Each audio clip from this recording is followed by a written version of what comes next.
Com número regimental suficiente, declaro aberta a 13ª sessão extraordinária deste plenário do Supremo Tribunal Federal, no fluente ano de 2012. Passo a palavra ao Dr. Luiz Tonimatsu, secretário, para a leitura da ata da sessão anterior.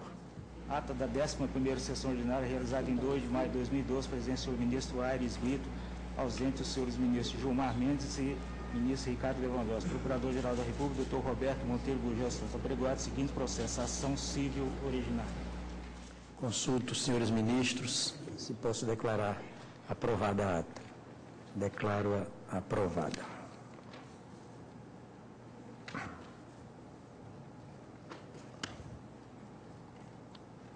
Registro a presença neste plenário dos alunos do curso de Direito das seguintes instituições: Fundação Educacional do Município de Assis, São Paulo, Faculdade Projeção, Distrito Federal. Estendo a todos as nossas boas-vindas.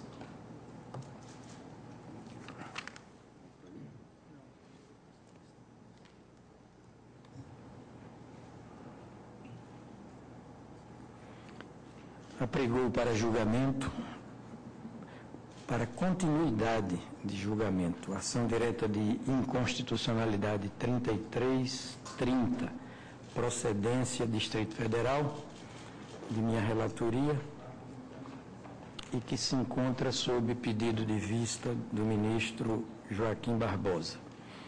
Requerente à Confederação Nacional dos Estabelecimentos de Ensino, Confenem,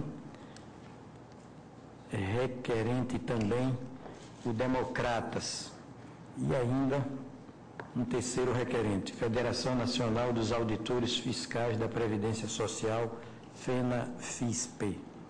Interessado é o Presidente da República, na companhia da Conectas Direitos Humanos e do Centro de Direitos Humanos, CDH.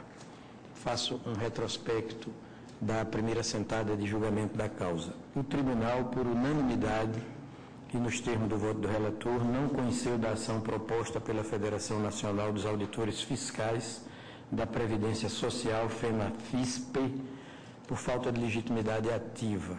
Votou a presidente ministra Ellen Grace. Em seguida, após o voto do ministro Aires Brito, relator, que afastou a preliminar atinente à ausência dos pressupostos de urgência e relevância para edição de medida provisória, posteriormente convertida em lei, julgou improcedente a ação, pediu vista dos autos do senhor ministro Joaquim Barbosa. Ausente justificadamente a senhora ministra Carmen Lúcia. Falaram pelos requerentes Confederação Nacional dos Estabelecimentos de Ensino, Confenem, Partido Democratas, Federação Nacional dos Auditores Fiscais da Previdência Social e pelos Amicicúria, Conectas Direitos Humanos e Centro de Direitos Humanos. O Ministério Público também fez sustentação oral pelo então Procurador-Geral da República, doutor Antônio Fernando Barros e Silva de Souza. Ministro Joaquim Barbosa, Vossa Excelência tem a palavra para o seu voto. Senhor presidente, trata-se de ação direta de inconstitucionalidade com pedido de liminar, ajuizada pela Confenem, pelo Partido Democratas e pela Federação Nacional dos Auditores Fiscais da Previdência Social, com o objetivo de ver declarada a inconstitucionalidade da medida provisória número 213/2004, convertida na lei número 11.096, de 13 de janeiro de 2005, que instituiu o programa Universidade para Todos, ProUni, em especial os artigos 2º, inciso 1º, inciso 2º, parágrafo único, 7º, 8º, 9º, parágrafo 2º e parágrafo 1º, 10º, 11º e 13º.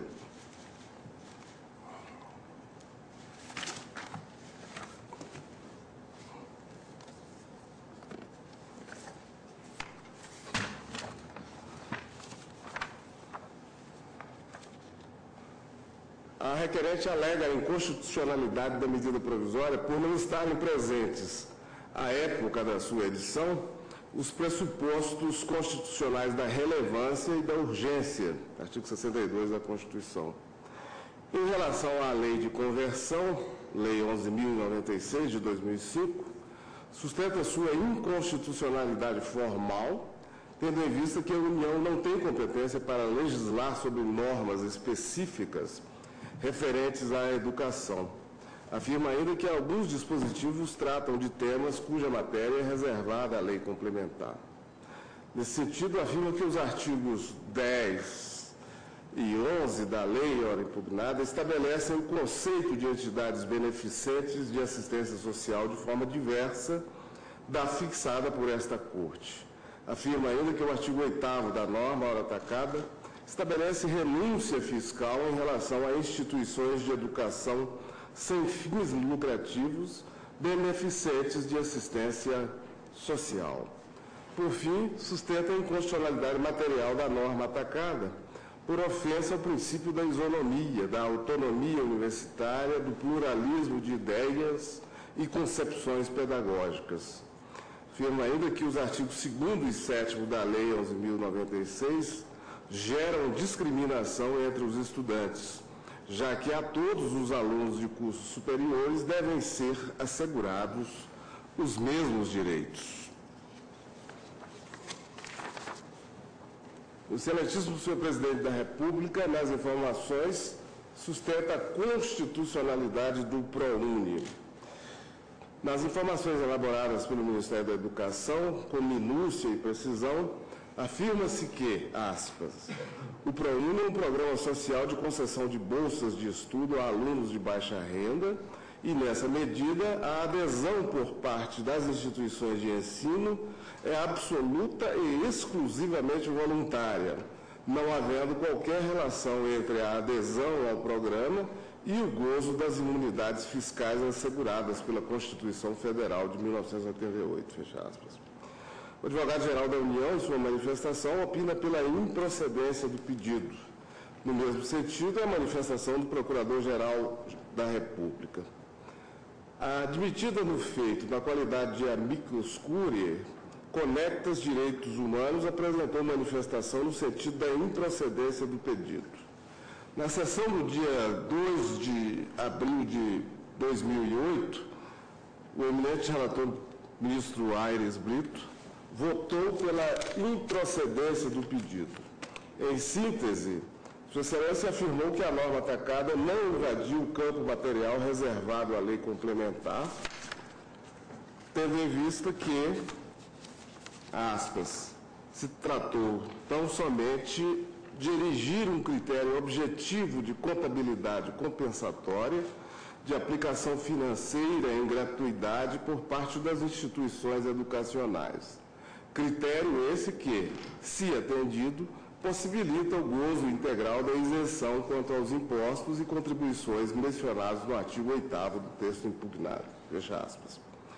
Quanto à suposta ofensa ao princípio da isonomia, com muita propriedade, o eminente relator afirma que, aspas, somente é de ser reputado como válido o critério legal de diferenciação que siga na mesma direção axiológica da Constituição.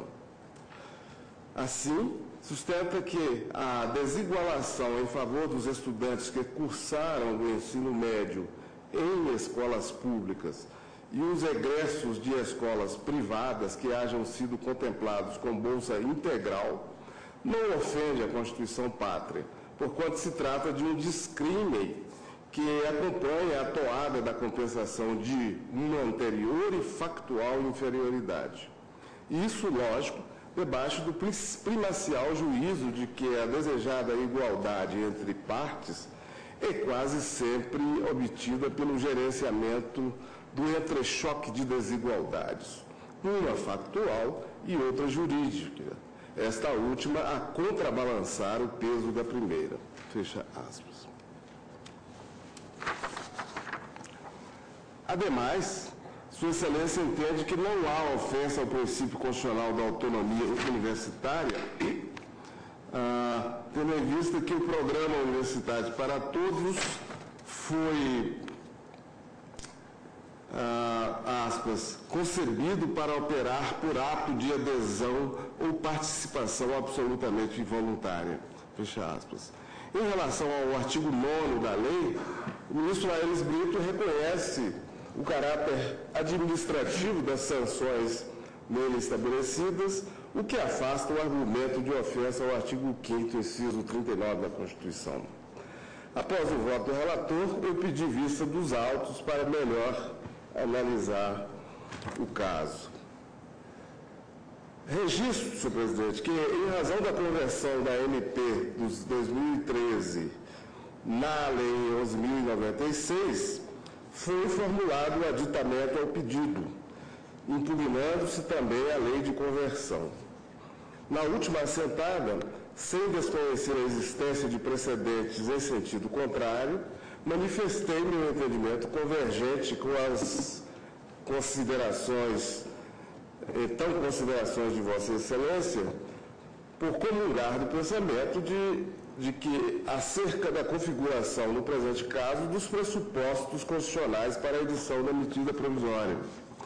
Por essa razão, sem tecer maiores considerações, acompanho o relator, superando o preliminar e passando diretamente ao mérito. Destaco nesse julgamento dois pontos distintos que precisam ser analisados pela Corte. O primeiro se refere à eventual ofensa ao princípio da isonomia constitucional, ao princípio da autonomia universitária e ao princípio da livre iniciativa. O segundo ponto é relativo à alegada violação da reserva de lei complementar para dispor sobre limitações ao poder de tributar. Examinarei, em primeiro lugar, a alegação de ofensa ao princípio constitucional da isonomia e ao princípio da autonomia universitária e também ao princípio da livre iniciativa. O programa Universidade para Todos foi criado através da medida provisória número 213, como já dito, e que foi convertida, por sua vez, na Lei 11.096, de 2005, também impugnada na presente ação direta. O artigo 1º da referida lei determina que o ProUni é destinado à concessão de bolsas de estudo integrais e bolsas de estudo parciais de 50% ou de 25% para estudantes de cursos de graduação e sequenciais de formação específica em instituições privadas de ensino superior com ou sem fins lucrativos. A lei estabelece ainda que as bolsas de estudo serão concedidas a brasileiros não portadores de diploma de curso superior, sendo integral para aqueles cuja renda familiar mensal per capita não ultrapasse o valor de até um salário mínimo e meio, e parcial para aqueles cuja renda mensal per capita não exceda a 3 salários mínimos, mediante critérios definidos pelo Ministério da Educação.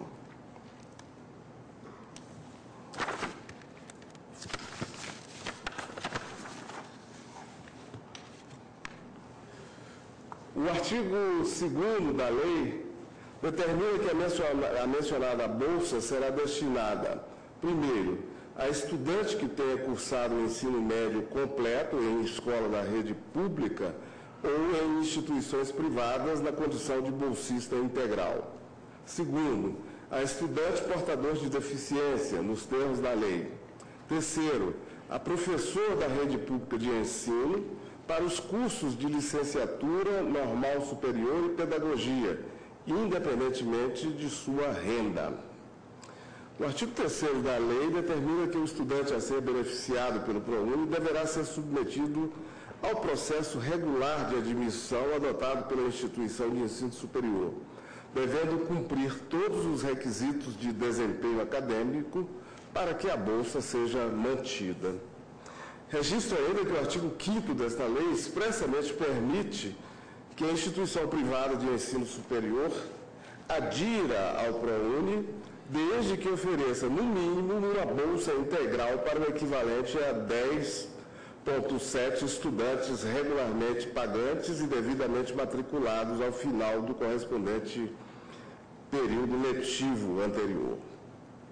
A instituição de ensino superior pode aderir ao ProUni através de um termo de adesão. Segundo o estabelecido na lei, sobre o qual me permito abster de tecer maiores considerações. Assim, como afirmado nas informações e ressaltado pelo eminente relator, o ProUni tem um público-alvo social e economicamente focado, ou seja, os estudantes com renda familiar per capita de até um salário mínimo e meio para bolsas integrais e de até 3 salários mínimos para bolsas parciais. Mas não é só, digo eu. Conforme eu acabei de mencionar, a Lei 11.096 estabelece 5 critérios distintos e concomitantes para que o estudante possa se candidatar a uma bolsa mantida pelo ProUni em uma universidade privada. Quais sejam? Primeiro, ser brasileiro. Segundo, não ser possuidor de diploma de curso superior. Terceiro, a renda familiar, nos montantes já mencionados. Quarto, ter cursado o ensino médio completo em escola da rede pública ou em instituições privadas na condição de bolsista integral. E, por fim, o quinto critério, ser submetido e aprovado no processo seletivo adotado pela instituição de ensino superior privada. 5 critérios objetivos e bem delimitados foram escolhidos pelo legislador para atender a uma situação geradora de uma grande perplexidade, qual seja a coexistência, de um lado, de um baixíssimo percentual da população que logra obter o grau acadêmico universitário e, de outro, a comprovada existência de vagas ociosas nos cursos superiores do país, predominantemente em universidades privadas. Some-se a isso, é claro, a evidente dificuldade de acesso à educação superior pelos indivíduos pertencentes às camadas sociais mais humildes. É importante registrar que o Ministério da Educação, através do Instituto Nacional de Estudos e Pesquisas Educacionais Anísio Teixeira, INEP, realiza anualmente o Censo da Educação Superior, que consiste na coleta de dados sobre a educação superior brasileira. No censo realizado em 2008, que foi a época em que esse julgamento se iniciou, cujos dados foram publicados em 2009, constatou-se que, nas instituições de ensino superior em todo o Brasil, o número de vagas oferecidas chegava ao total de 2.985.137 vagas. Contudo, existiam 1.479.318 vagas ociosas. Desse total, 1.442.593 eram vagas ociosas em instituições de ensino privado.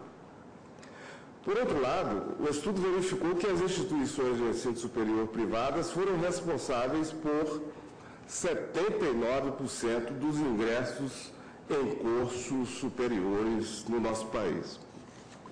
79%. Em outras palavras, é notório que existem vagas nas instituições superiores privadas que não são preenchidas. E é lícito concluir que uma das razões para este fenômeno sejam as dificuldades financeiras das famílias em arcar com o alto custo das mensalidades escolares. Como todos sabemos, a pobreza crônica, que perpassa diversas gerações e atinge um contingente considerável de famílias do nosso país, é fruto da falta de oportunidades educacionais, o que leva, por via de consequência, a uma certa inconsistência na mobilidade social. Isso caracteriza, em essência, o que poderíamos qualificar como ciclos cumulativos de desvantagens competitivas, elemento de bloqueio socioeconômico que confina milhões de brasileiros a viver eternamente na pobreza. O ProUni nada mais é do que uma suave, repito bem, suave tentativa de mitigar essa cruel situação. Investir pontualmente, ainda que de forma gradativa, mas sempre com o intuito de abrir oportunidades educacionais a segmentos sociais mais amplos, que historicamente não as tiveram, constitui, a meu sentir, um objetivo governamental constitucionalmente válido. O importante é que o mencionado ciclo de exclusão se interrompa para que esses grupos sociais desavantajados.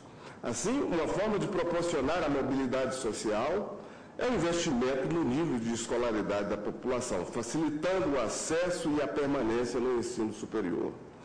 Um dado relevante: a pedido do Ministério da Educação, o IBOP realizou entre os dias 13 e 23 de março de 2009 pesquisa de opinião pública sobre o programa ProUni e assuntos relacionados à educação, em que se constatou que, aspas, o nível de emprego melhorou significativamente entre aqueles que fizeram o ProUni. Pouco mais da metade, ou seja, 56%, trabalhava antes de ingressar no programa. E, atualmente, 80% declaram estar trabalhando e que houve efetivamente uma melhoria na renda familiar dos beneficiados por este programa. As características do programa demonstram, portanto, não apenas o preenchimento dos requisitos para a sua validade e compatibilidade constitucional, mas principalmente que os frutos de sua aplicação já estão sendo colhidos pelo público-alvo escolhido pelo legislador. É bem possível que, neste momento, os dados sejam ainda mais alvissareiros, uma vez que esses dados são de 2008. Assim, a meu sentir... Você disse o número dos beneficiários? Atualmente 1.043.000. Eu não falei em números redondos de beneficiários. Perfeito. Eu dei um dado segundo o qual 56% dentre os beneficiários, 56 disseram ter melhorado as suas condições de vida em razão desse. Obrigado, Vossa Excelência. Assim, a meu sentir, o argumento de que o programa ofende o princípio constitucional da isonomia perde muito da sua força. Com efeito, tal como assinalei em outra oportunidade, a igualdade, princípio jurídico filosófico cultivado e disseminado a partir das revoluções políticas dos séculos XVII e XVIII, a exemplo do princípio da liberdade ou da autonomia individual, constitui um dos pilares da democracia moderna e componente essencial da noção de justiça.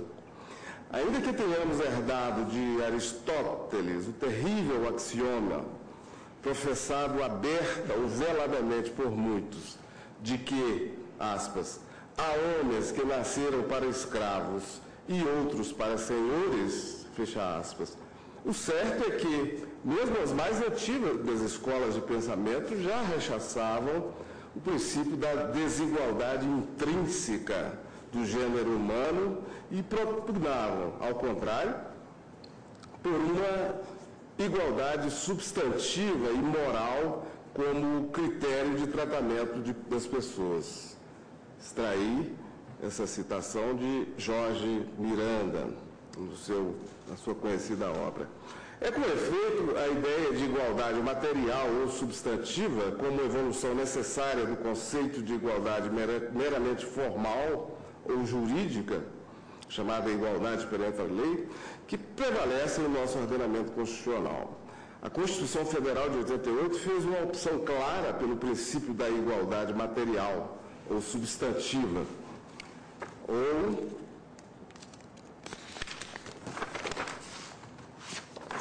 de oportunidades, abarcando a ideia de que é necessário extinguir, ou pelo menos mitigar o peso das desigualdades econômicas e sociais e, consequentemente, promover a justiça social. O artigo 3º da Constituição inclui, dentre os objetivos fundamentais do Estado brasileiro, como todos sabemos, o de promover o bem de todos, sem preconceitos de raça, de origem, sexo, cor, idade e quaisquer outras formas de discriminação. Exemplos dessa preocupação com a promoção da justiça social podem ser colhidos do próprio texto constitucional. O artigo 7º, por exemplo, inciso 20, proteção do mercado de trabalho da mulher mediante incentivos específicos nos termos da lei. Ainda, artigo 37, inciso 8º, a lei reservará percentual dos cargos e empregos públicos para as pessoas portadoras de deficiência e definirá os critérios de sua admissão. As políticas sociais, que nada mais são do que tentativas de concretização da igualdade substancial ou material, recebem, mundo afora, a denominação de ação afirmativa, ou, na terminologia europeia, de discriminação positiva. Seu objetivo é combater não somente as manifestações flagrantes de discriminação, mas também a discriminação de fundo cultural, estrutural, enraizada na sociedade, além de possuírem um caráter pedagógico que visa gerar transformações culturais e sociais relevantes, de modo a inculcar nos atores sociais a utilidade e a necessidade da observância de princípios tais como os do pluralismo e da diversidade nas mais diversas esferas do convívio humano. Nessa ordem de ideias, podemos inserir o programa Universidade para Todos dentro de um conceito mais amplo de ação afirmativa. Isso porque todos nós conhecemos a natureza elitista e fundamentalmente excludente do nosso sistema educacional, se é que podemos qualificar como sistema o que era reservado há até não muito tempo a um pequeno grupo de ungidos. Para efeito de comparação, não devemos esquecer de que alguns dos nossos vizinhos sul-americanos têm universidades que já caminham para os seus 300 anos de existência, ao passo que, no Brasil, não só a educação superior era inexistente na época da colonização, como todos sabemos, como tivemos o infortúnio de ver paralisados subitamente os poucos nichos de educação ministrada pelos jesuítas por ato da coroa portuguesa de que todos nós temos conhecimento. Pensem no seguinte, senhores ministros, a nossa mais conhecida universidade mal passou dos 70 anos de existência. Esse é um dado chocante, né, quando discutimos educação. A medida social embutida no ProUni tem nítido caráter de inserção e de empoderamento, se é que podemos usar essa palavra, de uma parcela numerosa da nossa população, sem que dela decorram prejuízos para outros segmentos sociais, uma vez que o acesso ao ensino superior está igualmente franqueado a todos. O que o ProUni realiza é uma escolha, baseada em critérios pré-estabelecidos em lei, de beneficiários de bolsa de estudo. Nesse sentido, colho do parecer do Procurador-Geral da República, Cláudio Fonteles, o seguinte trecho, aspas, o mandado constitucional da igualdade na formulação do direito exige que todos sejam tratados de forma igual pelo legislador. No entanto, a máxima da igualdade não pode significar nem que o legislador tenha que colocar a todos nas mesmas posições jurídicas, nem que tenha que procurar que todos apresentem as mesmas propriedades naturais e se encontrem nas mesmas situações fáticas. A igualdade de todos com respeito a todas as posições jurídicas conduziria não só a normas não funcionais, disparatadas e injustas, senão que também eliminaria os pressupostos para o exercício de determinadas funções. Portanto, o princípio geral de igualdade dirigido ao legislador não pode exigir que todos devam ser tratados exatamente da mesma forma, e tampouco que todos devam ser iguais em todos os aspectos. Uma via média pode ser encontrada na fórmula clássica que diz que se deve tratar de forma igual aos iguais e desigualmente aos desiguais. A segunda parte dessa assertiva estabelece uma carga de argumentação para os tratamentos desiguais. Para Alexis, a assimetria entre a norma de igualdade de tratamento e desigualdade de tratamento tem como consequência que a máxima geral de igualdade pode ser interpretada no sentido de um princípio de igualdade que, prima facie, exige um tratamento igual e só permite um tratamento desigual se este pode ser justificado com razões opostas. Pode-se explicitá-lo, prossegue o Procurador-Geral, com a seguinte norma de tratamento desigual.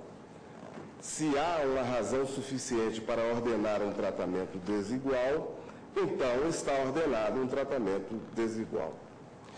Prossegue, Sua Excelência. O princípio do acesso ao ensino superior, segundo a capacidade de cada um, não está sendo violado. O estudante, para fazer jus às bolsas concedidas pelo ProUni, será avaliado, em primeiro lugar, pelo Exame Nacional do Ensino Médio, ENEM, ou por outros critérios a serem definidos pelo Ministério da Educação. E, em seguida, ainda deverá enfrentar processo de seleção exigido pela instituição privada, normalmente o vestibular. Ademais, ressalta-se que a manutenção da bolsa ficará condicionada ao cumprimento de requisitos de desempenho acadêmico a serem estabelecidos pelo Ministério da Educação. Fecha aspas. Digo eu, assim, a lei ora atacada não ofende o princípio constitucional da isonomia, ao contrário, busca timidamente efetivá-lo. Por outro lado, tal como ressaltado pelo eminente relator, não vislumbra ofensa ao princípio da autonomia universitária. O artigo 207 da Constituição Federal garante às universidades a autonomia didático-científica, administrativa e a de gestão financeira e patrimonial. Nas palavras de Nina Beatriz Stocco Ranieri, em artigo específico sobre o tema autonomia universitária, colhe o seguinte, aspas, o artigo 207 da Constituição Federal, por sua vez, indica com precisão as esferas de atuação autônoma das universidades, didático-científica, administrativa e de gestão financeira e patrimonial, visando assegurar o cometimento de funções sociais específicas concernentes ao interesse geral, que podem ser sintetizadas no conhecido trinômio ensino, pesquisa, extensão. Do ponto de vista jurídico, é apenas e tão somente em razão desse objetivo que a universidade é autônoma e que, em função dele, a autonomia deve ser exercida de forma responsável, eficiente e adequada aos objetivos nacionais e às referências socioculturais, econômicas e políticas da sociedade na qual se insere. Essa visão não se contrapõe nem se afasta da concepção original da autonomia universitária. Em verdade, a confirma juridicamente. Fecha aspas. Entendo, pois, que a lei ora atacada em nada ofende o princípio da autonomia universitária em qualquer dos seus aspectos. Ao contrário, a lei confirma esse princípio ao estabelecer, como afirmado pelo relator, a voluntariedade da adesão ao programa. Nenhuma instituição particular de ensino superior está obrigada a se vincular ou a se manter vinculada ao ProUni, bem como a adesão ao ProUni tem um prazo de vigência de 10 anos, contados da data da sua assinatura. Por outro lado, senhor presidente, há que se considerar que a autonomia universitária não é um objetivo que se esgota em si próprio. Ela existe para que se atinjam outros objetivos de natureza educacional, social, cultural. Do mesmo modo, não vislumbra ofensa ao princípio da livre iniciativa, previsto no artigo 170, parágrafo único da Constituição, que assegura a todos, aspas, o livre exercício de qualquer atividade econômica independentemente de autorização de órgãos públicos, salvo nos casos previstos em lei, fecha aspas. A atividade desenvolvida pelas universidades particulares que aderirem ao ProUni não sofre qualquer restrição. Em alguns aspectos, tendo em vista a legítima preocupação com a ociosidade de vagas nestas instituições de ensino superior, a lei pode até favorecer a manutenção de suas atividades, em razão dos benefícios tributários que passarão a usufruir. Mas, por outro lado, é importante também ressaltar que a educação não é uma commodity, não é uma mercadoria ou um serviço sujeito às leis do mercado e sob a regência do princípio da livre iniciativa.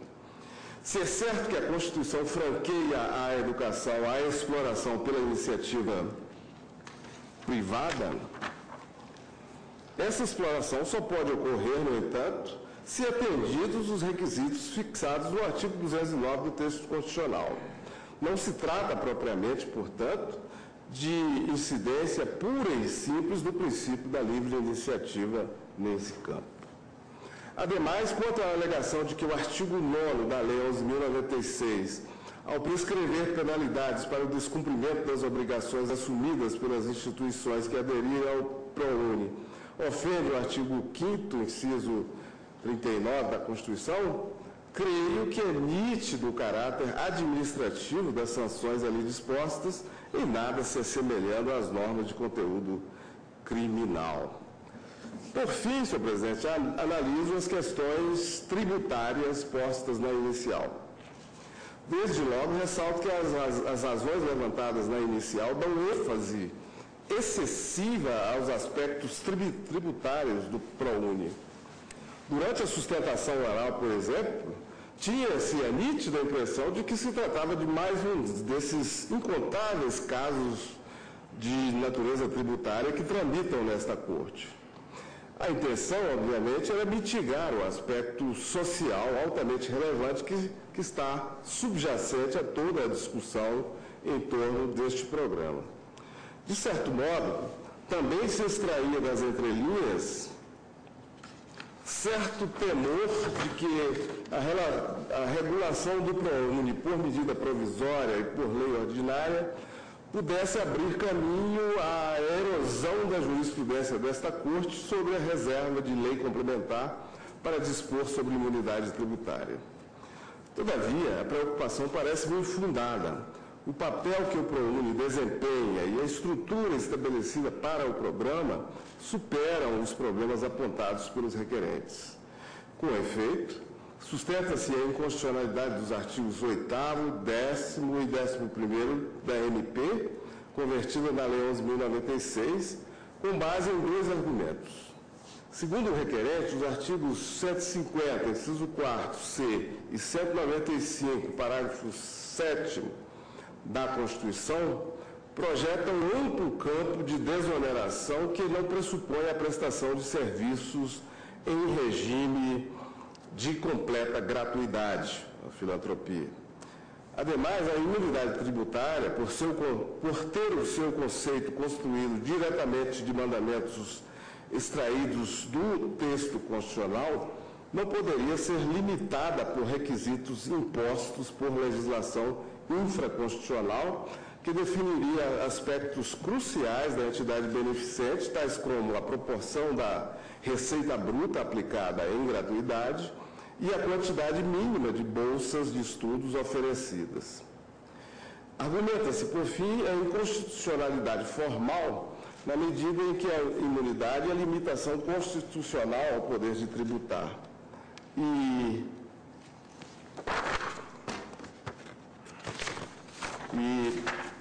Portanto, somente poderia ser tratada em lei complementar da União. Examino essas questões. Parece-me que a exagerada preocupação com os efeitos tributários do ProUni parte da confusão entre os regimes das entidades assistenciais e das entidades privadas voltadas à exploração lucrativa. O artigo 195, parágrafo 7º da Constituição, adota 3 critérios para o fim do reconhecimento da imunidade ao pagamento de contribuições destinadas ao custeio da Seguridade Social. Primeiro, o caráter beneficente da entidade, isto é, a ausência de fins lucrativos destinados ao benefício ou aumento patrimonial dos dirigentes da entidade. Segundo, a dedicação às atividades de assistência social. Terceiro, a observância às exigências definidas em lei. Em sentido semelhante, o artigo 150, inciso 6º-C da Constituição, relativo aos impostos, se refere às instituições de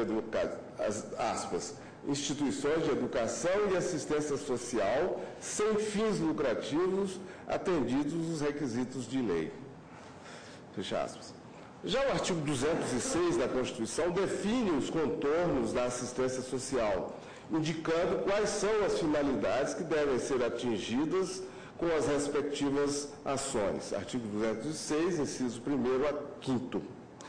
Para caracterizar-se como ação de assistência social, a prestação de benefícios e serviços deve ainda ser universal, isto é, prestada a quem dela necessitar, e gratuita, independentemente de contribuição. Em outras palavras, a imunidade é salvaguarda da atividade assistencial, que pode se materializar com a oferta de serviços educacionais. Contudo, nem toda prestação de serviço educacional é necessariamente assistencial e, portanto, imune aos impostos e às contribuições sociais. Nesse contexto, o ProUni utiliza a capacidade ociosa das instituições privadas voltadas ao lucro e não à assistência social, que obviamente não são assistenciais nem filantrópicas, de modo a promover o acesso à educação de grupos de pessoas em evidente desvantagem social, econômica e histórica, segundo critérios bem determinados. Portanto, o ProUni é um incentivo fiscal à integração das instituições educacionais de exploração privada na política de ampliação do acesso à educação, sem reger diretamente as atividades sem fins lucrativos próprias das entidades assistenciais. Por se tratar de incentivo fiscal, o ProUni não versa sobre a imunidade das entidades assistenciais e, por tal razão, não necessita de lei complementar para ser instituído. Ainda que a Lei 11.096 tivesse por objetivo estabelecer o regramento de parte das atividades das entidades beneméritas, os critérios escolhidos para a aplicação dos incentivos são adequados e proporcionais. Em nenhum momento se cogitou, tampouco se comprovou, que as exigências inviabilizariam a existência de tais entidades. Prevê-se, por exemplo, a observância de programas entre alunos pagantes, a observância de proporção entre alunos pagantes e bolsas concedidas, uma bolsa para cada 9 alunos pagantes, e aplicação de parte da receita bruta em vastíssimo espectro de atividades de assistência social. Valor de 20% da receita bruta aplicado nas bolsas integrais, além das bolsas parciais de 50% e nas de assistência social em programa. São critérios razoáveis e factíveis em primeira análise, certamente mais rigorosos do que aqueles previstos no artigo 14 do CPN, que nem sequer exigem a vinculação de parte da receita ao oferecimento de serviços gratuitos ou subsidiados.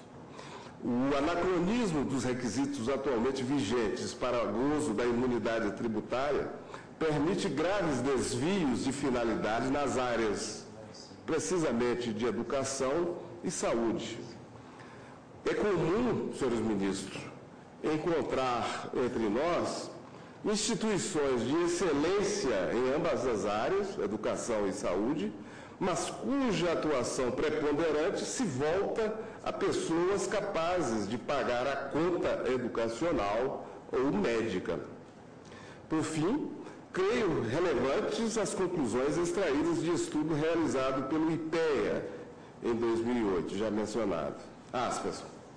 A despeito de ter sido alvo de diversas críticas quanto à sua pertinência e legitimidade, oriundas sobretudo do meio acadêmico, o ProUni viabilizou o acesso ao ensino superior de cerca de 415 mil estudantes entre 2005 e 2006, sendo que 65% de seus beneficiários eram bolsistas integrais.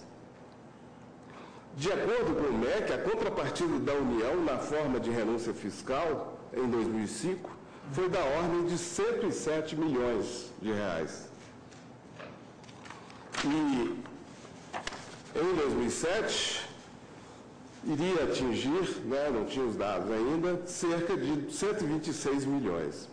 Sob a ótica financeira, portanto, senhor presidente, o programa apresenta um custo por aluno bastante baixo quando comparado ao que é despendido nas instituições públicas em geral, volto a dizer, para uma pequena minoria, não é? E até mesmo em relação ao que se paga mensalmente nas instituições de ensino privadas. Esse é o texto do IPEA, número 1335, Juventude e Políticas Sociais no Brasil. Autoria Jorge Abraão de Castro e Luzene Aquino. Senhor presidente, por todo o exposto, pelas razões expendidas, eu acompanho Vossa Excelência para julgar improcedente o pedido. Como voto. Vossa Excelência julga, portanto, improcedente o pedido. Embora seja o relator, eu não vou fazer um retrospecto do meu voto. Sua Excelência o ministro Joaquim Barbosa já o fez e agregou fundamentos que me parecem totalmente convincentes. Eu apenas lembraria que há processos sob nosso julgamento que parecem, no seu merecimento intrínseco, autoevidentes, digamos assim. Eu tenho para mim que o ProUni é um desses. É um programa de universidade para todos e que em pouco tempo de existência já beneficiou, já contemplou com o acesso, com a democratização do acesso ao ensino universitário, 1.043.000 estudantes. São dados de abril deste ano, 1.043.000. E ele se revela uma política pública educacional de largo espectro, né, alcançando, a partir de critérios eminentemente ou centralmente sociais, mas lateralmente, né, alcançando a questão da deficiência física, a questão também da racialidade. E, sem nenhuma dúvida, eu afirmo isso com muita segurança, ele tem o mérito de atender a essa necessidade coletivamente sentida, que se chama educação, que é o primeiro dos direitos sociais listados pela Constituição no artigo 6º, com absoluta procedência. A educação é a primeira das necessidades coletivamente sentidas, porque é condição praticamente para o desfrute mais qualificado, mais consciente de todos os demais direitos. Basta lembrar que o artigo 205 da mesma Constituição,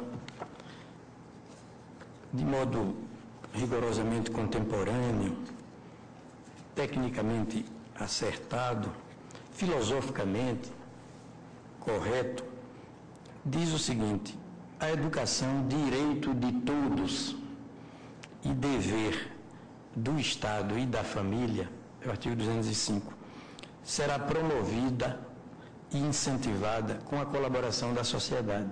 Ou seja, é um direito para cujo desfrute a Constituição requesta a participação conjunta do Estado, da família e da sociedade por inteiro, tal a magnitude do tema.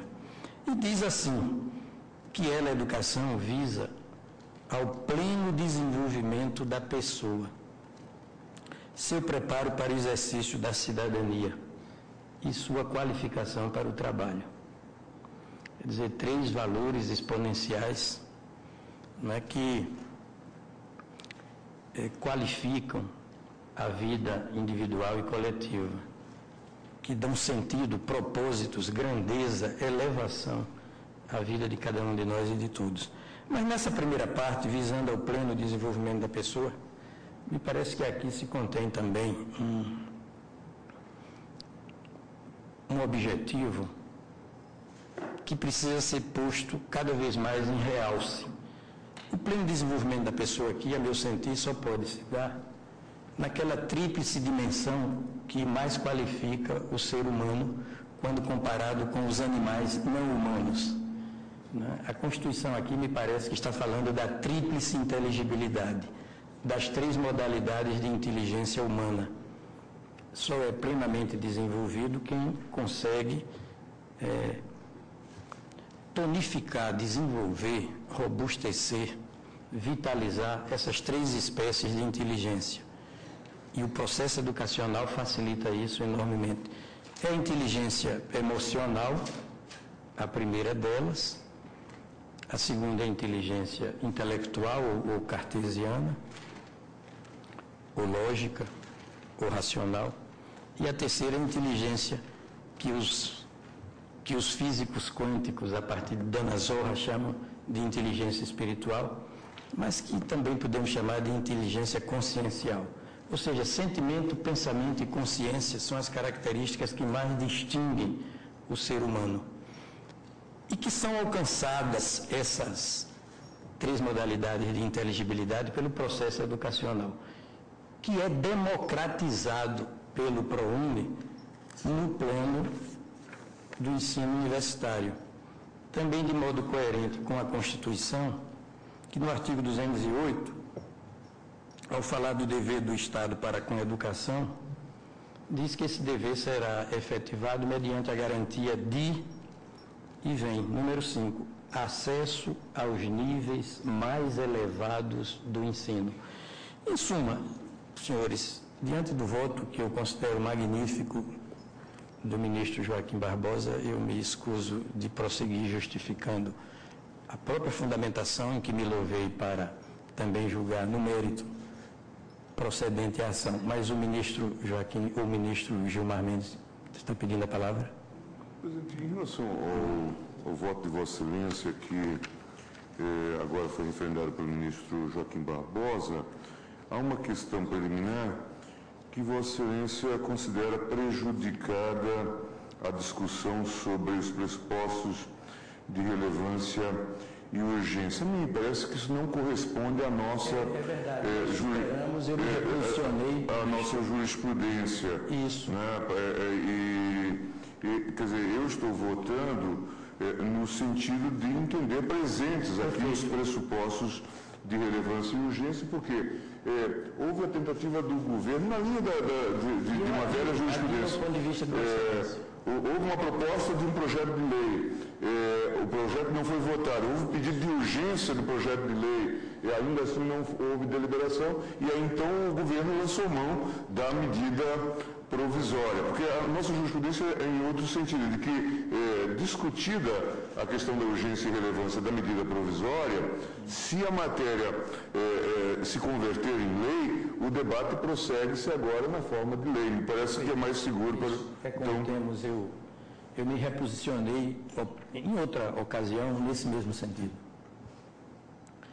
Bem, então vou colher o voto. Aqui, no voto, eu enfrentei os pressupostos da medida provisória. Hoje essa matéria é pacífica, aqui é unânime. É ousadinho, acho que, sobre esse assunto.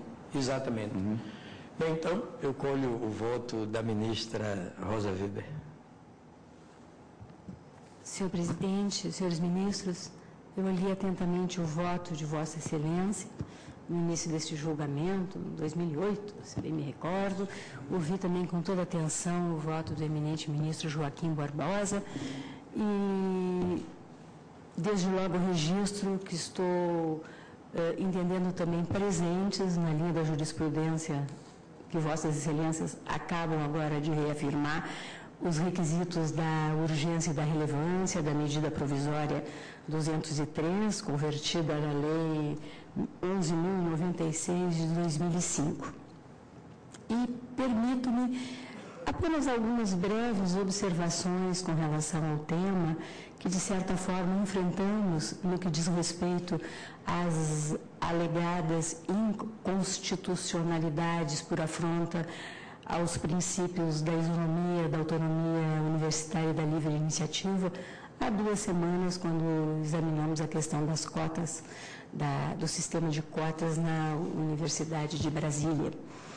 Então, eu especificamente com relação a este aspecto, e porque este programa, o ProUni, na verdade, ele é acoimado de inconstitucional pela autora da ação, também no que tange afronta o princípio da isonomia, na medida em que ele prevê a concessão de bolsas pelo critério da condição econômica e também abre espaço para os indígenas, para os negros e para os deficientes físicos. Por isso, diante dessa fundamentação, eu me reporto a tudo quanto externei naquela oportunidade em que fiz leitura, inclusive, de voto, entendendo, na verdade, na esteira do que Vossa Excelência também destacou, e também o eminente ministro Joaquim Barbosa, que a educação é não só o direito social, o primeiro deles, artigo 6º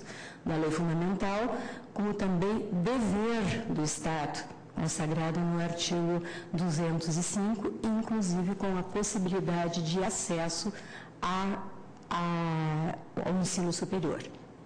Então, nessa linha, especificamente com relação à autonomia universitária que nós enfrentamos naquela ação, eu só destacaria que eu não visualizo nenhuma violação, porque, em primeiro lugar, o livre iniciativa pode ser limitada de forma a realizar objetivos públicos traçados pelo Estado, tais como as metas de inclusão social e acesso à educação. E também porque o programa, aspecto também já tão bem destacado, é de adesão voluntária.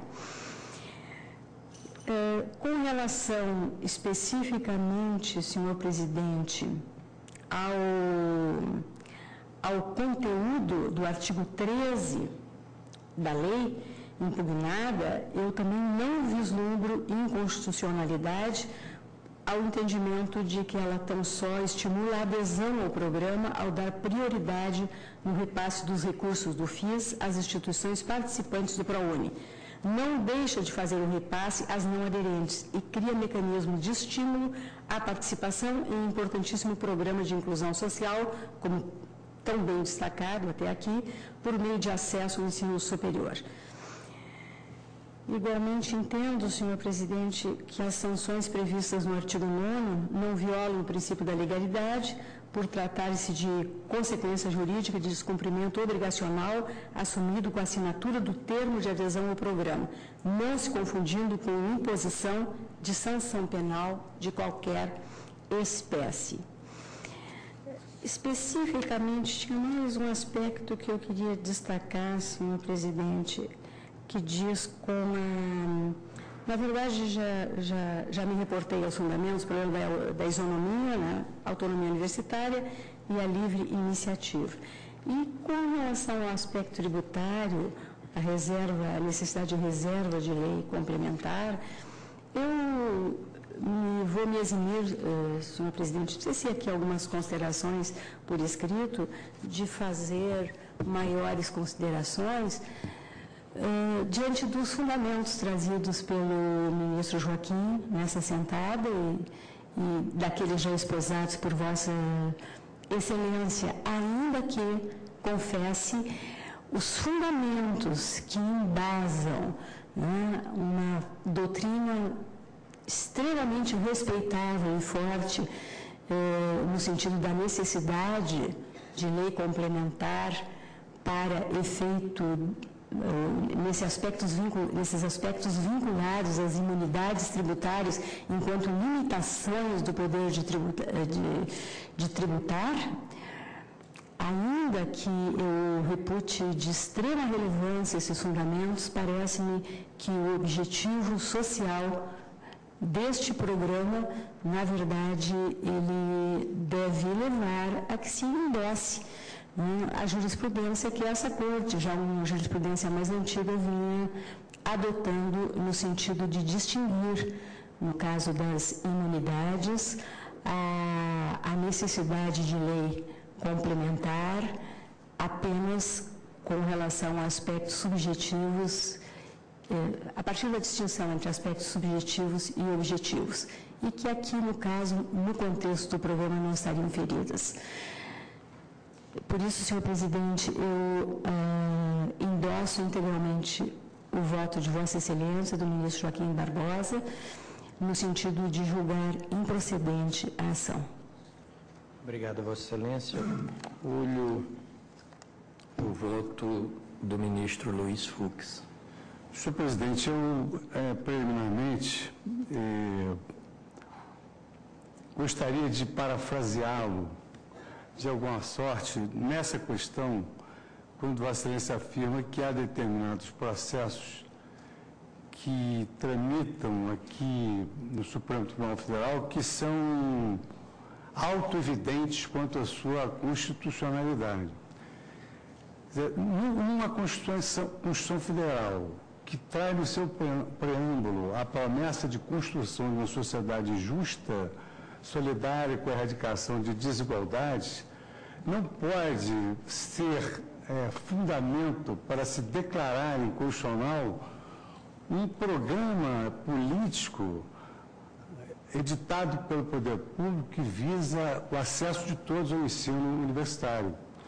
E, evidentemente, que mesmo uma eventual confrontação que seria absolutamente desproporcional e desigual entre esse valor que representa o próprio fundamento do Estado Democrático de Direito brasileiro, que é a criação dessa sociedade idealizada, evidentemente que o princípio da livre iniciativa sucumbiria fatalmente numa ponderação de valores, qualquer que seja a doutrina adotada pelo prolator do voto. Por outro lado, senhor presidente, evidentemente, um tema muito relevante, procurei trazer um voto escrito longo, em homenagem aos votos que me antecederam, mas evidentemente que isso não tem lugar depois desse debate que já se abriu. Então, eu apenas destaquei alguns pontos que vou respondê-los numa grande emenda autoexplicativa, que tem 4 laudos, que já tranquiliza muitíssimo quanto à expectativa do volume das assertivas que vão ser aqui lançadas. Então, no primeiro aspecto, o próprio ministro Joaquim Barbosa destacou que há uma alegação de violação à cláusula pétrea fundamental da igualdade, da isonomia, oriunda, digamos assim, de tantas revoluções libertárias. E eu adjunto que verifico aqui, senhor presidente, que essa isonomia, no caso concreto, ela reclama exatamente aquele tratamento isonômico que Vossa Excelência se refere com recorrência, que é o tratamento igual para os iguais e desiguais para aqueles que se desigualam, na medida em que também se desigualam. Mas há mais. O artigo 206 da Constituição Federal traz um subprincípio da isonomia quando assenta que um dos cânones pétreos da educação é exatamente garantir a igualdade de acesso à educação, que é o que vai viabilizar, o que viabiliza o ProUni nesses números já tão significativos e expressivos como Vossa Excelência aqui destacou. Por outro lado, nós temos que desmistificar também essa questão de supressão de autonomias. Afinal de contas, o ProUni é um programa de adesão voluntária. Ingressa quem quer. Os abastados que podem suprir suas próprias necessidades e os alunos que também não precisam de apoio, eles não vão para as faculdades que aderem ao ProUni. Agora, o que não pode é a entidade não colaborar com o governo e o governo ter que emprestar ainda uma atividade de fomento, que representaria uma desigualdade ímpar, um sacrifício social sem qualquer fundamento. Por outro lado, senhor presidente, também nessa questão tributária, o que nós verificamos é que, muitas vezes, a Constituição se refere na forma da lei complementar e ora na forma da lei. Então, a lei do ProUni, ela, à semelhança de outras leis, ela estabelece critérios para que algumas entidades possam se enquadrar naquele programa. Critérios. Isso não tem nenhuma vinculação com o poder de tributar, até porque a parte não teria nem legitimidade para defender o governo numa eventual limitação ao seu poder tributário. Ela não é um ombudsman do arrecadamento, da arrecadação do Estado.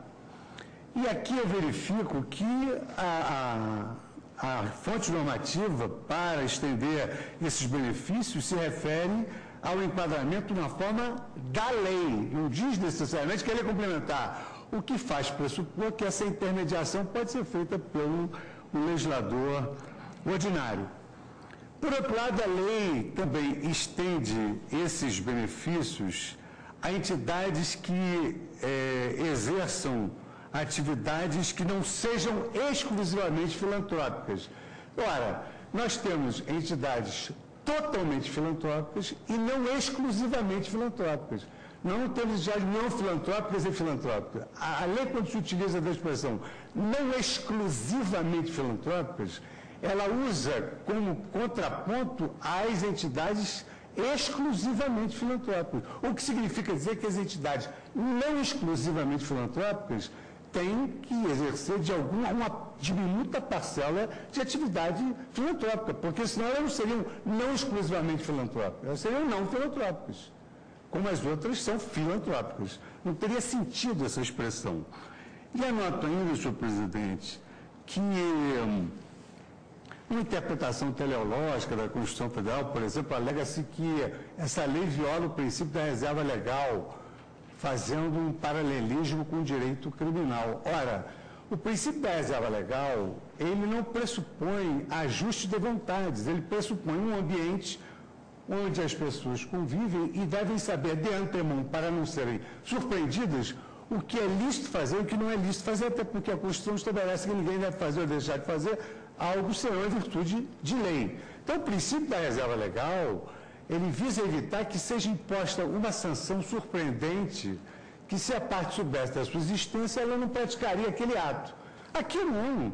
As sanções são previstas legalmente encartadas no termo de adesão, não tem surpresa nenhuma, nem violação alguma ao princípio da reserva legal. E, por fim, essa questão da atividade de fomento, ela está intimamente ligada a uma certa colaboração com o governo. Não tem sentido o governo empreender o fomento de uma atividade que não tem nenhuma contraprestação.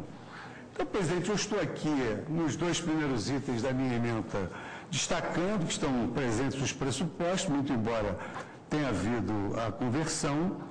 Estou ressaltando que o ProUni representa uma política pública federal de caráter geral, subsidiado com recursos da mesma natureza, ou seja, recursos federais, revelando-se programa público de adesão voluntária. Por isso que não viola a livre iniciativa e nem o pacto federativo por suposta invasão de competência entre a União e os Estados. A isonomia constitucional aqui, no meu modo de ver, já esclareci, resta entendida nas hipóteses em que a previsão da hipossuficiência econômica, ela lastreia-se na trajetória econômica, sob o ângulo da carência financeira. Por isso que se o beneficiário cursou o ensino médio, como está na lei, com bolsa integral e outro com bolsa parcial, situa-se acima do razoável, acima ainda da razoabilidade, considerar-se esse fator como critério para indicar os destinatários do programa. Porque se um pode pagar e o outro não pode pagar, quem não pode pagar tem que ser beneficiário do programa. Superando-se, no meu modo de ver, com a lei do ProUni, o vetusto paradoxo pátrio de que o aluno que estuda em escola pública não ascende ao ensino universitário público de excelência.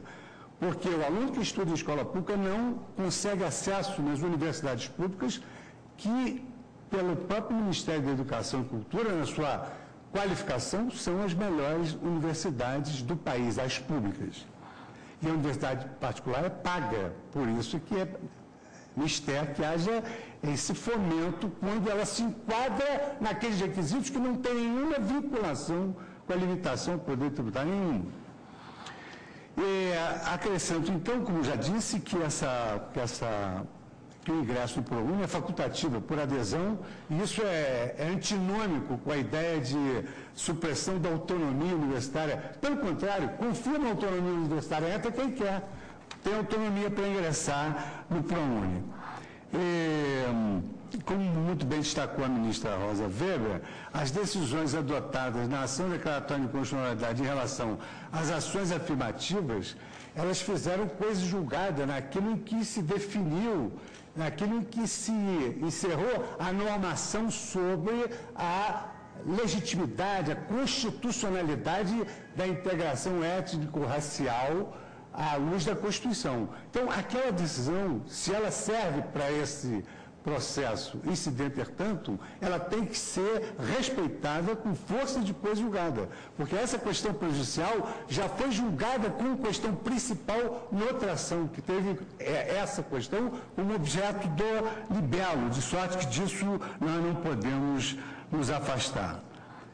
Faço aqui essa digressão também sobre o que significa essa expressão atividades filantrópicas e atividades exclusivamente filantrópicas e não filantrópicas, para demonstrar que alguma parcela de filantropia há de existir, porque senão a denominação seria só filantrópicas e não filantrópicas, não exclusivamente filantrópicas. E também acompanho o ministro Joaquim Barbosa quando assenta que a atividade assistencial reclama o plus de ser em parte universal e gratuita, conforme a dicção do próprio artigo 203 da Constituição Federal.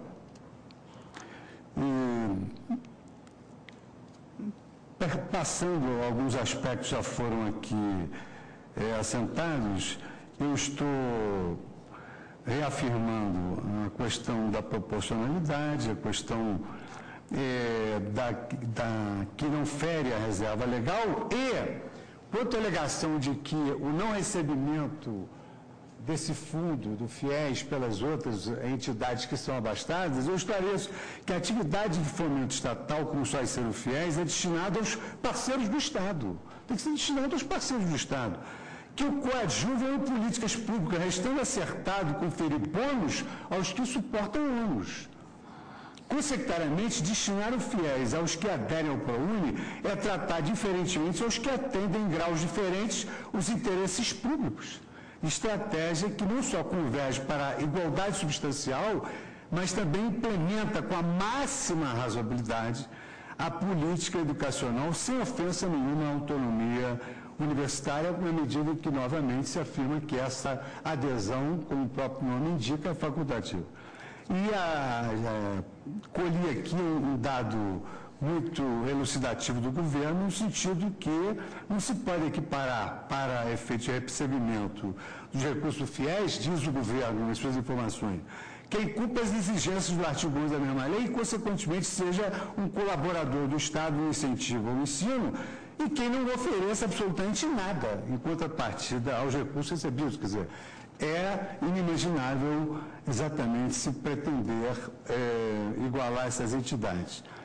Entendo que o ProUni é um exemplo eloquente de fomento público de atividades particulares relevantes, tanto mais que consentando com o ideário da nação que promete essa sociedade justa e solidária com a erradicação das desigualdades.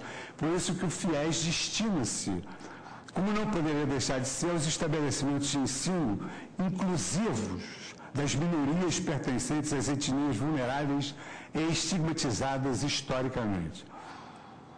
Termino, então, também, senhor presidente, assentando que o Supremo Tribunal Federal decidiu na DI 319, da relatora do ministro Moreira Alves, que a Lei 8.039, num raciocínio analógico para se conjurar essa inconstitucionalidade, que a Lei 8.039, ao fixar limites para aumento do valor das mensalidades escolares, entendeu que era compatível com a Constituição de 88, essa estratégia governamental, fruto da ponderação entre interesses coletivos e interesses individuais imbricados na questão. Vai dizer, foi o que se afirmou na DI 319, que, digamos assim, é o fecho da conclusão desse voto.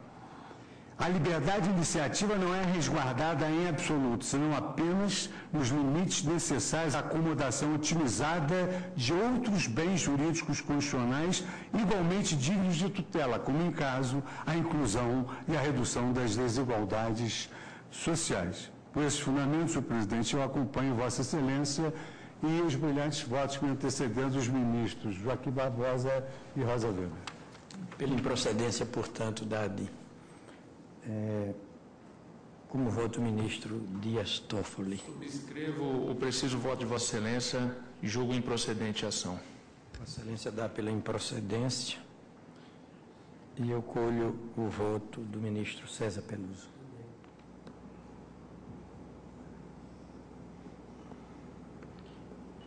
O ministro Gilmar Mendes, acho que retorna. Daqui a pouco eu vou para o voto do ministro Marcos Weber. Presidente, surge e faço duas observações, vertentes diversas. A primeira, a vertente do politicamente correto. Não há quem, sob essa ótica, não endosse o ProUni. A segunda vertente, a vertente do politicamente jurídico, que importa sobremaneira ao judiciário. Mais uma observação: nós não estamos aqui a cogitar da universidade pública. Nós estamos a versar questão ligada à iniciativa privada, às universidades privadas. O que houve na espécie, presidente? O Estado buscou trilhar o bom caminho e encaminhou ao Congresso Nacional um projeto de lei para versar o tema como incumbia numa política governamental que poderia rotular como sadia, como devia realmente fazê-lo. E pediu, no tocante a esse projeto, que a ele, pelas duas casas do nosso Legislativo Federal, fosse emprestado o regime de urgência. Choveram, presidente, à época, emendas. Choveram pareceres apontando a inconstitucionalidade do que contido no projeto, inclusive parecer de nossa colega, à época na advocacia militante, Carmen Lúcia Antunes Rocha. O que fez, então, o Poder Executivo, que, como disse, encaminhara o projeto para deliberação pelos representantes do povo brasileiro, deputados federais e senadores, e pedira, como previsto na Carta da República, e esse dado é importante para o que desenvolverei a seguir, pedira o regime de urgência. Abandonou esse projeto. Abandonou esse projeto tendo em conta a polivalência que ganhou esse instituto, que deveria ser tomado como um instituto de excepcionalidade maior, que é a medida provisória. E generalizando exigências quanto à utilização desse instrumental, a urgência e a relevância, e toda lei de início goza da presunção de relevância, né? Potencializando esses dois requisitos, editou a medida provisória. A meu ver, presidente, quando a Constituição Federal se refere à urgência para ter-se a regência de certo tema de forma precária, mediante medida provisória, potencializa o sentido desse vocábulo, já que é possível encaminhar projeto de lei acompanhado de um pedido de urgência. Essa previsão, por isso eu ressaltei bem, essa previsão da Constituição, a previsão quanto ao pleito de urgência, que está no artigo 64 da Carta de 1988, direciona a assentar-se de forma irrefutável que a urgência necessária para a edição de uma medida provisória é uma urgência maior. E ela não surgiu apenas quando editada a medida provisória. Se a política a que me referi, das bolsas alcançadas pelo ProUni, se mostrou sadia, já seria sadia anteriormente. E a medida provisória somente veio à baila, né? Recentemente, a lei de conversão, eu não sei de quando é exatamente a lei de conversão. Então, já aqui, presidente, tem o que merece glosa: a substituição do projeto encaminhado com pleito de conferir-se a ele a urgência pela medida provisória. Mas há mais. O que se acabou por disciplinar mediante a medida provisória? O poder de tributar. E, quanto a esse poder, o 146 da Constituição Federal remete à lei, qualificando-a. Não há referência apenas à lei, quando se poderia cogitar de lei ordinária, rotulando-a como necessariamente complementar. E vem um problema seríssimo, que está em bom vernáculo, no rol dos óbices, a utilização da medida provisória, é que medida provisória não serve a disciplinar tema reservado à lei complementar. Está, presidente, no inciso 3 do artigo 62 da Constituição Federal. Em casos de relevância e urgência, o presidente da República poderá adotar medidas provisórias com força de lei, devendo submetê-las de imediato ao Congresso Nacional. Parágrafo 1º desse artigo: é vedada a edição de medidas provisórias sobre matéria reservada à lei complementar. Volto, presidente, ao artigo 146 da Constituição Federal. E constato nesse artigo que é a cabeça do artigo: cabe à lei complementar regular as limitações constitucionais ao poder de tributar.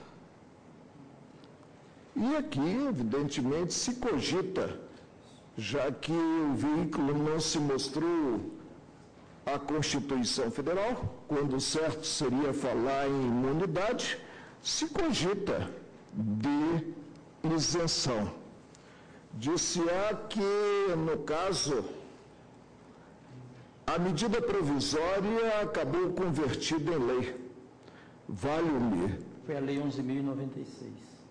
Vale-me 2005. Da lição de um grande pensador do direito, Celso Antônio Bandeira de Melo.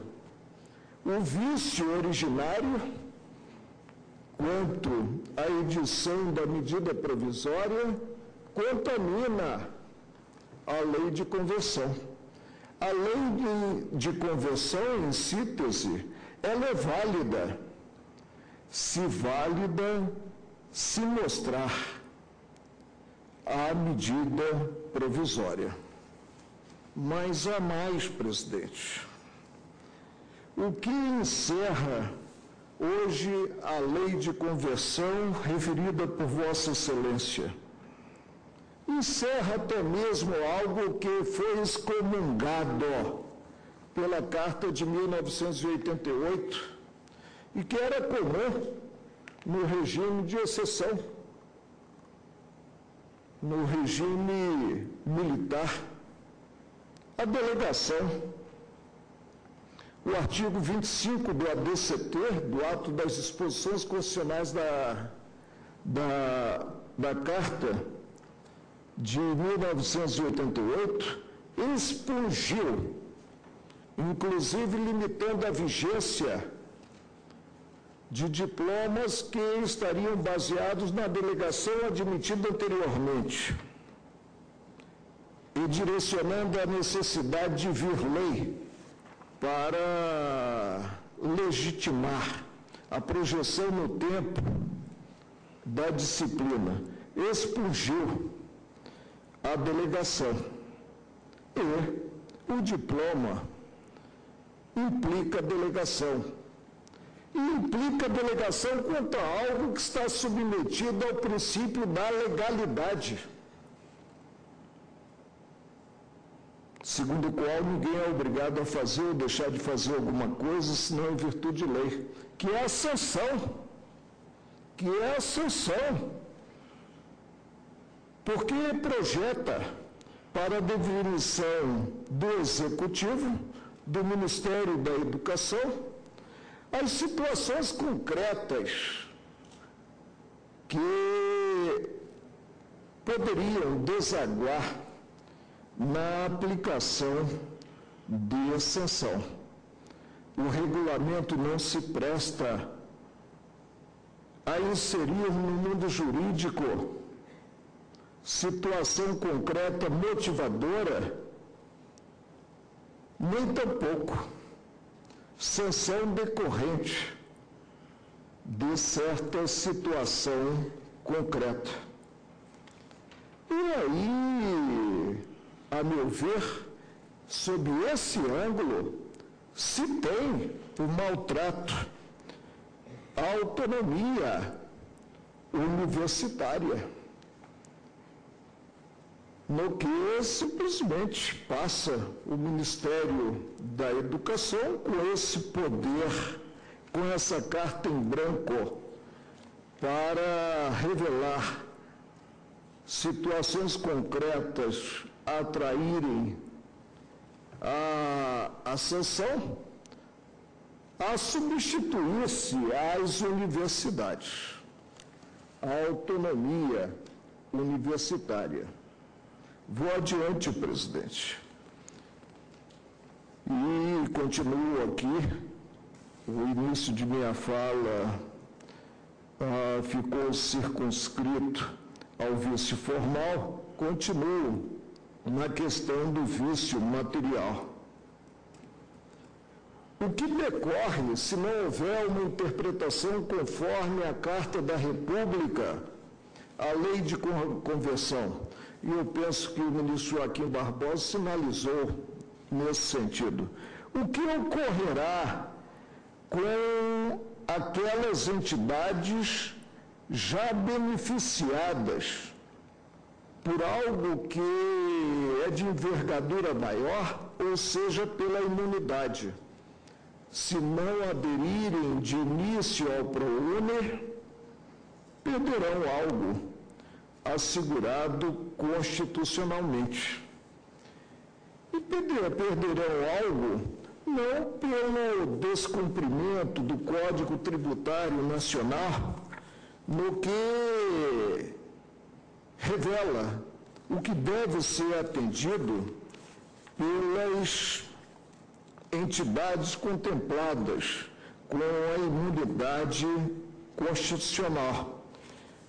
Exigências que observam a ordem natural das coisas, exigências do Código Tributário Nacional que atendem ao princípio da razoabilidade, ao princípio da proporcionalidade, no que o artigo 14 preceitua o disposto na linha C do inciso 4 do artigo 9º, ou seja, é justamente a problemática de não se ter o ônus tributário, é subordinada à observância dos seguintes requisitos pelas entidades nele referidas. Aí nós temos aplicar integralmente no país os seus recursos na manutenção de seus objetivos institucionais, o interesse nacional. 2, manterem a escrituração de suas receitas e despesas em livros revestidos de formalidades capazes de assegurar sua exatidão. E seguem-se parágrafos quanto à falta de cumprimento. Pergunta-se: é razoável? É aceitável? Observa a ordem natural das coisas? Observa o princípio do determinismo, o Estado cumprimentar com o chapéu alheio? Por que não potencializa o Instituto das Universidades Públicas, viabilizando o acesso com maior largueza? Por que nós temos esse acesso no país tão afunilado? Como se nota presente essa via crucis, que é a via cruz revelada pelo vestibular para uma universidade pública. É mais fácil utilizar-se de um poder de pressão maior, do poder que é inerente à soberania do próprio Estado e compelir-se a iniciativa privada a fazer o que o próprio Estado deveria fazer, viabilizando o acesso universitário de uma forma larga àqueles que tivessem o requisito de escolaridade para alcançar esse mesmo acesso universitário sem essa carnificina e assim rotulo, como é o vestibular para uma universidade pública, com afunilamento insuplantável. Mas veio o Estado, como disse, a cumprimentar com o chapéu alheio, a impor deixando no ar a perda da imunidade prevista na Carta da República, assegurada na Carta da República, no 150, a impor para ter-se a isenção, e não se pode cogitar de sobreposição, a um só tempo, versar-se o direito à imunidade e o direito à isenção, são valores que se excluem, o primeiro mais abrangente do que o segundo, a impor que até mesmo aquelas universidades detentoras da prerrogativa estampada na imunidade, para continuarem tendo jus a essa imunidade, devem aderir ao ProUni e fazer o que ele não faz, que é abrir vagas aos estudantes egressos de escolas públicas. Presidente, também não vejo a proporcionalidade no que se aponta aqui para cada 9 alunos pagantes, se terá um a deter a gratuidade. Vejo transgressão ao princípio da isonomia no que se cogita do afastamento do fundo de financiamento ao estudante de ensino, se não houver adesão ao ProUni. Presidente, meu compromisso, perdoe-me, não estou, eu devo estar errado, porque sou voz isolada no colegiado, o meu compromisso não é com o politicamente correto. É com o politicamente correto se estiver, sob a minha ótica, segundo a minha ciência e consciência, harmônico com a Carta da República. E aqui no que é editada essa medida provisória, convertida em lei, atropelando-se o que seria normal, que seria o trânsito do projeto apresentado pelo próprio Executivo, não tenho algo em harmonia com a Constituição Federal. Peço vênia à maioria já formada, reconhecendo que talvez mereça críticas no que eu não potencializo o objetivo em detrimento do meio, segundo a minha compreensão, para julgar procedente. Não ação, que a ação é o ato cívico assegurado constitucionalmente de chegar-se ao protocolo do judiciário e dar-se entrada em peça a revelar pretensão, mas para julgar procedente o pedido formulado na inicial. É como voto. Obrigado, Vossa Excelência. Ministro Gilmar Mendes, eu proponho a Vossa Excelência a coleta do seu certamente judicioso voto após o intervalo. Eu apenas me permitiria lembrar que na ADI 4.048, medida cautelar, Vossa Excelência me parece que deu cifras definitivas à questão da não prejudicialidade do exame da medida provisória quanto aos seus pressupostos, mesmo quando se dá a conversão dela, medida provisória, em lei. Segundo eu e o ministro Joaquim Barbosa, enfrentamos a questão da desoneração fiscal, da imunidade tributária, fazendo a distinção entre lei que efetivamente limita o poder tributante do Estado e lei que simplesmente dispõe sobre preenchimento de condições para gozar do favor fiscal. E também dissemos, ambos, eu e o ministro Joaquim Barbosa, que nem de leve, nem de longe se trata aqui de imposição de pena De caráter criminal propriamente dito, a matéria, as sanções são de direito administrativo com previsão expressa do contraditório e da ampla defesa.